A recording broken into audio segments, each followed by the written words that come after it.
नमस्कार दोस्तों, जय श्री राम। दोस्तों, आज मैं महिलाओं को ये बताना चाहती हूँ या पुरुषों को भी कुछ बात बताना चाहती हूँ कि जो कि हमारे जीवन में बहुत ज़रूरी होता है। कुछ हमारी बातें, हमारे विश्वास, हमारे ज़िद के कारण घर बर्बाद हो जाते हैं। बड़े से बड़े यदि कुबेर भी हों तो उनका भी जीवन ख़त्म हो जाता है, वो भी राजा से भिखारी हो जाते हैं। इसलिए मैं जो आप लोग को आज बातें बताने जा रही हूँ, वो आप लोग ध्यान से सुनिएगा कि वो बातें सच है या झूठी हैं। आप लोग कमेंट बॉक्स में लिख कर के ज़रूर बताया कीजिए, क्योंकि इंसान कोई भी पूर्व जानकार नहीं हो सकता है। कभी कभी किसी की छोटी बातें ही सही हो जाती है और बड़े से बड़े कार्य का निवारण कर देती है। इसलिए आप लोग कभी ये मत सोचिएगा कि हमको कुछ नहीं बता सकते। आप लोग भी कमेंट बॉक्स में लिख कर के कुछ हमको सुझाव, कुछ बातें बता सकते हैं। तो चलिए वीडियो को आगे बढ़ाते हैं। अगर वीडियो अच्छी लगी दोस्तों तो एक लाइक कर दीजिएगा, क्योंकि हमको बहुत इससे प्रेरणा मिलता है, और चैनल को सब्सक्राइब कर दीजिएगा ताकि ऐसे ही सही जानकारी आप लोग को मिलती रहे। आप लोग एक शास्त्र का नाम नहीं सुने होंगे। शास्त्र और ग्रंथ तो हमारे हिंदू धर्म में बहुत ज़्यादा है। उस धर्म में ये बताया गया है कि जो नारी अत्यधिक किसी बात के लिए जिद करती है, अत्यधिक जिद करती है, वो एक ना एक दिन अपने घर को ले डूबती है। अब जिद से आप सोचेंगे कि कैसा जिद।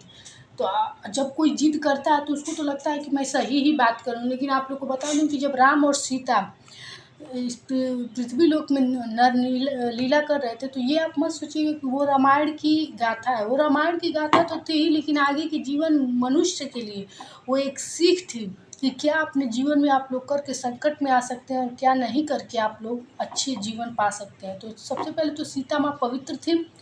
पवित्रता का सबसे बड़ा वो पहचान दी कि मतलब कि नारियों को कैसे रहना चाहिए, और पुरुष को भी राम जी भी बहुत ऐसी गलतियाँ किए थे जिससे पुरुषों को भी शिक्षा मिली। लेकिन सीता माँ जो ये गलती की थी हिरण को पाने के लिए, वो जिद की।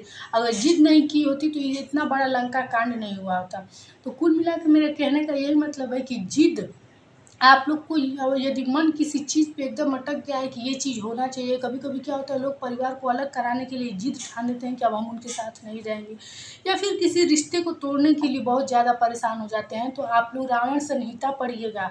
रावण संहिता में एक लाइन ये लिखा है कि कभी भी अच्छे कार्य को शीघ्र करना चाहिए और बुरे काम को टालना चाहिए। तो आप लोग जैसे कि जानते ही हैं कि झगड़ा करना, क्लेश करना, किसी से अलग होना, बंटवारा करना, ये सब गलत ही कार्य है। तो इन सब कार्यों को जितना ज़्यादा से ज़्यादा हो सके आप लोग टालिएगा।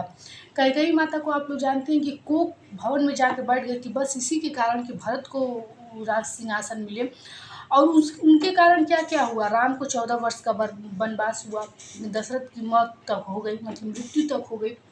इसलिए आप लोग जिद करके किसी घर, अपने घर में काम धाम छोड़ के जो लोग महिलाएं बैठ जाती हैं, ऐसी महिलाएं कभी अपने घर के लिए सुखी नहीं हो सकती हैं। शायद उनका आज जिद पूरा करके आप लोग उनको खुशी करके 2 4 10 दिन 20 दिन 2 महीने 1 साल जब भी हो आप लोग उनसे कुछ पा सकते हैं कि मैं इसका कहना मान लिया, मान ली जो भी हो। तो ये चीज़ ये मान गई तो अच्छा हो गया, लेकिन ये नहीं। वो सोचिए कि वो जिद अब वो उनकी आदत हो जाएगी, वो एक एक करके ऐसा काम करती रहेंगी। दूसरी बात, कभी कभी क्या होता है कि घरों में पुरुष वर्ग जो होता है वो महिलाओं का अपमान करता है। इस कारण महिलाओं के मन में तरह तरह की विचार आती हैं, और वो घर में हमेशा कलह का माहौल बनाई रहती हैं। तो इसलिए मैं पुरुषों से ये हमेशा कहूँगी, यदि मेरी वीडियो देख रहे हैं तो सबसे पहले वो अपने घर की महिलाओं का सम्मान करना सीखें। हर छोटी बड़ी खुशियों में उनको अपने मिलाएं और उनसे हर बात शेयर करके ही घर का कोई काम करें। ऐसी बात नहीं है कि महिलाएं आप लोग जानते होंगे कि घर की लक्ष्मी होती हैं। इसलिए कोई भी कार्य करें तो आप लोग अपनी पत्नी से, माँ से, जो भी हो उनसे शेयर करके ही कोई काम करना चाहिए। क्योंकि जहाँ लक्ष्मी का सम्मान होता है वहाँ कभी भी दुख नहीं आता। और एक बात मैं बताना चाहूँगी कि जैसे कि आप लोग द्रौपदी को जानते होंगे। द्रौपदी क्या है कि उनका अपमान हो गया। अपमान से ज़रूरी मैं ये बात बताऊँ, महाभारत में अब क्या हुआ था, अपमान हो गया था। उस अपमान का बदला लेने के लिए द्रौपदी अपने केस खुले तक रखी, इसलिए कि मैं उन्हीं के खून से, रक्त से अपने बाल धुलूँगी। तो ऐसे इस सब प्रकार का जिद अपने जीवन में ला करके पूरे परिवार का जीवन चौपट करना, अपने बाल बच्चे पति का जीवन चौपट करना, ये कभी भी महिलाओं को शोभा नहीं देता है। ये सब ग्रंथ हमें यही सिखलाते हैं कि हमें अपने जीवन में क्या करना चाहिए, क्या नहीं करना चाहिए, क्या करने से क्या किस हद तक जीवन बर्बाद हो सकता है। तो इसलिए आप लोग हम लोगों को कोई लीला तो रचना नहीं, कोई ग्रंथ तो रचना नहीं है कि हम लोग ये चीज़ कर सकते हैं। वो लोग तो फिर भी भगवान थे, हम लोग तो इंसान हैं। अच्छे कर्म करके अपने जीवन को अच्छा बनाना है, तो इसलिए आप लोग अच्छे कर्म कीजिए। एक बात और मैं बताना चाहूँगी, महिलाएं हो चाहे पुरुष, कभी भी मुख से गलत बात बार बार मत निकालिए। जैसे कोई बच्चा होता है पढ़ता लिखता नहीं है, या फिर कोई बच्चे पढ़ते लिखते हैं, तो जो बच्चे पढ़ते लिखते अच्छा करते हैं, माँ बाप तो हमेशा उनके बारे में अच्छा बोलते हैं। लेकिन जो नहीं पढ़ता है, अरे तो लोग हंसी मजाक में, ये नहीं कुछ करेगा, ये ऐसे करेगा, वैसे करेगा। आप लोग एक बात समझ लीजिए, 4 बार सरस्वती जीभ पे बैठती हैं। आप लोग आज़मा कर देखिएगा। कभी भी आप लोग कभी कोई बात हमेशा कह रहे हैं, हर जगह वही बात कर रहे हैं, तो निश्चित वो कार्य आपके जीवन में होकर रहेगा। मैं आप लोग को पहले ही बताई कि यदि हमारे समृद्धि परिवार का आप हिस्सा रहेंगे, तो कुछ दिन में धीरे-धीरे जान जाएँगे अपने ही जीवन से आदमी कैसे अनुभव करता है अपने जीवन के बारे में, कि हमारे जीवन में आगे क्या होने वाला है। तो आप लोग खुद ही जान जाएँगे। अगर बार-बार अपने जीभ से कोई बात कर रहे हैं, तो निश्चित एक क्षण के लिए आपकी जीभ पे सरस्वती बैठेंगी। वैसे सरस्वती कब बैठती है मैं आपको बताऊँ, जब सुषुम्ना नाड़ी ये दोनों दाहिना और बायां दोनों साथ में चलने लगती हैं, तो आपकी जीभ पर उस वक्त कहा जाता है, हमारे शास्त्रों में लिखा है कि सरस्वती बैठती हैं। तो आप लोग ये बिल्कुल गलती ना करें, क्योंकि आप तो ये जान नहीं पाएंगे। कोई चीज़ बोलने से पहले आप दोनों का ये तो करेंगे नहीं, पहचान तो करेंगे नहीं कि बैठी हैं कि नहीं। तो इसलिए आप लोग ये गलती कभी ना करें। ब्रह्म मुहूर्त में उठने की बातें तो मैं बताई हूँ। अब मैं आप लोग को ये बातें बता दे रही हूँ कि 3 वृक्ष जो आप अपने घर में ज़रूर लगाएं, जो आपके लिए जीवन के लिए, आपकी जीवन शैली के लिए, आपके दिमाग के लिए, सकारात्मक प्रभाव के लिए बहुत अच्छी मानी जाती है। सबसे पहले मैं बताऊंगी कि कभी भी अपने घर का जब पहला खाना बनाइए, तो उसमें तुलसी पत्ता 1 डाल दीजिए। इससे कहा जाता है भंडार कभी खाली नहीं होता है, खाना कभी कम नहीं पड़ता है, खाना शुद्ध रहता है, और इसको खाने वाले का मन हमेशा अच्छा रहता है। तो इसलिए आप लोग प्रतिदिन, आप लोग के घर तुलसी माता हैं, तो 1 पत्ता तोड़ करके किसी भी भोजन में, भोजन जो भी आप बनाएं, दाल चावल रोटी सब्जी पूरी सब्जी, जो भी किसी एक चीज़ में आप डाल दें। इससे आपका भंडार निरंतर भरा रहेगा, और एकदम शुद्ध आपका किचन भी रहेगा। कोई भी आने वाला आपके घर से खाली नहीं जाएगा। एक बात मैं और महिलाओं को सुझाव दूंगी कि आपके घर पड़ोस का कोई आ जाए, पटीदार का आ जाए, रिश्तेदार आ जाए, कभी मुंह मत बनाइए कि ये कैसे आ गए, क्योंकि अतिथि देवो भव हमारे शास्त्रों में ही लिखा है, अतिथि देवता के समान होते हैं। तो कुछ महिलाएं ऐसी होती हैं कि जैसे सास के मायके के आ गए, या फिर कोई ननद के यहाँ के आ गए। तो ये सब आप एक चीज़ तो जान लीजिएगा, बहन बेटियां घर की तो मतलब कि कैसे बताऊँ, पुरोहितों से भी बड़ी होती हैं, आपके गुरु से भी बड़ी होती हैं। तो उनको तो कभी अपमान मत कीजिएगा, नहीं तो अपमान करेंगे तो आपका यही जीवन में आपको भुगतान करना पड़ेगा। रही बात किसी अन्य रिश्तेदारों की, तो आप कभी भी आपके घर रिश्तेदार आएँ तो मुँह फुलाकर मत बैठें।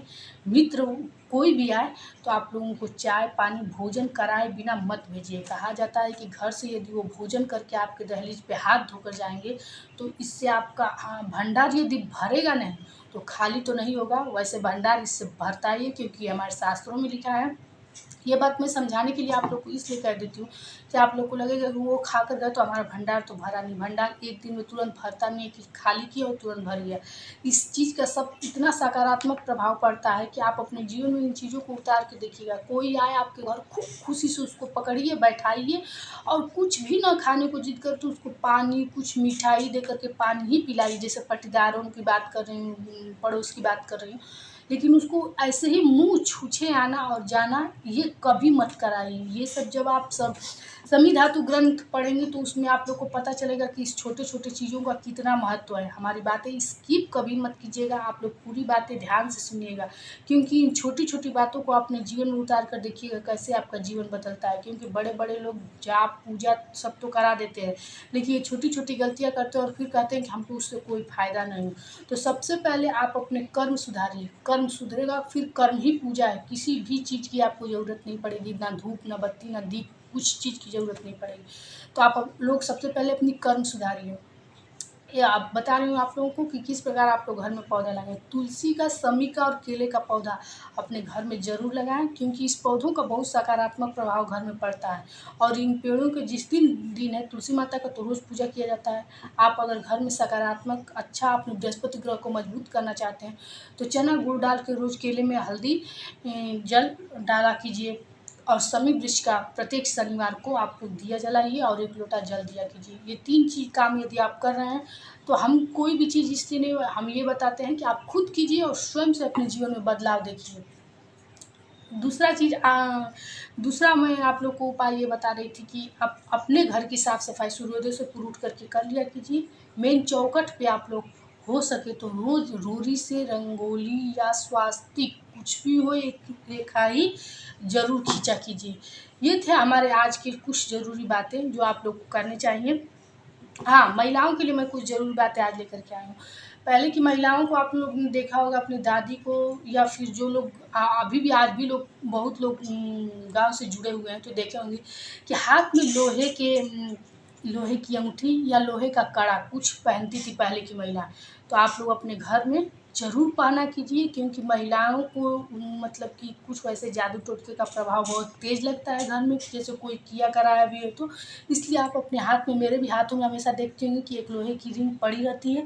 तो आप लोग लोहे का रिंग या लोहे का कड़ा ज़रूर पहनिए। दूसरी बात, प्रत्येक पुरुषों को मैं बता रही हूँ और महिलाओं को भी अपने घर में ज़रूर करें। किसी भी मंगलवार को हनुमान जी के श्री चरणों में रक्षा सूत्र लाल वाला या पीला वाला चढ़ा करके आप लोग अपने घर के बच्चों में, पति में, अपने स्वयं के हाथों में, मेरे भी हाथों में आप लोग देखती होंगी, इसको एक कलावा हमेशा बांधे रहिए। जब ये कलावा आपको लगे कि पुराना हो गया है तो उसको निकाल के दूसरा चढ़ा करके पहन लीजिए, लेकिन कलावा हाथ में ज़रूर बांधे रहिए।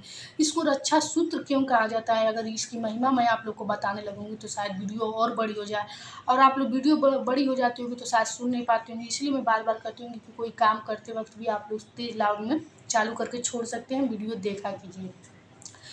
वीडियो अच्छी लगे तो साथ साथ सब्सक्राइब किया कीजिए, क्योंकि मैं आप लोगों को पूरे शास्त्रों की जानकारी गहन अध्ययन के बाद ही देती हूँ, क्योंकि आप लोग जानते हैं कि मैं शास्त्रों के द्वारा ही चलती हूँ। और एक आखिरी बात बताऊँगी, कभी भी घर से प्रस्थान कहीं करें तो बिना टीका लगाए ना करें, चाहे आप जिस चीज़ का टीका लगाती हो, सिंदूर का टीका लगाती हो, रोरी का टीका लगाती हो, हल्दी का, चंदन का, जिस चीज़ का, पुरुष और बच्चे सबको टीका लगाइए, रक्षा सूत्र पहनिए, अपने हाथों में लोहे का कड़ा या रिंग पहनिए।